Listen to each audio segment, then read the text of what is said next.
భారతదేశ చరిత్రలో అత్యంత పవిత్రమైన స్థలం అయోధ్య రామమందిరం. ఇది సాధారణ ఆలయం కాదు, ఇది కోట్లాది భక్తుల విశ్వాసం. హిందూ పురాణాల ప్రకారం ఇక్కడే శ్రీరాముడు జన్మించారు.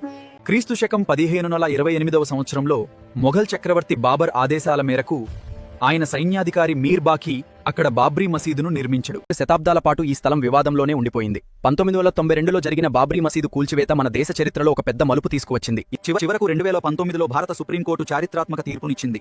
ఆ తర్వాత 2020వ సంవత్సరంలో భారత ప్రధానమంత్రి నరేంద్ర మోదీ గారు ఈ పవిత్రమైన భూమి పూజ కార్యక్రమాన్ని ప్రారంభించి అనేక సంవత్సరాల కల నెరవేరుతూ 2024 జనవరి 22న భవ్యమైన అయోధ్య రామమందిరం ప్రపంచ భక్తులందరి కోసం ఎంతో ఘనంగా నరేంద్ర మోదీ సమక్షంలో శ్రీరాముడి ప్రాణప్రతిష్ఠా మహోత్సవం ఎంతో వైభవంగా అత్యంత భక్తి శ్రద్ధలతో అద్భుతమైన ఆధ్యాత్మిక వాతావరణంలో ఘనంగా జరిగింది. ఇది కేవలం ఆలయం కాదు, ఇది భక్తి, విశ్వాసం మరియు చరిత్ర. ఈ పవిత్రమైన ప్రదేశం మన సంస్కృతికి మరియు మన పూర్వీకుల గొప్పతనానికి ఒక సజీవ సాక్ష్యం.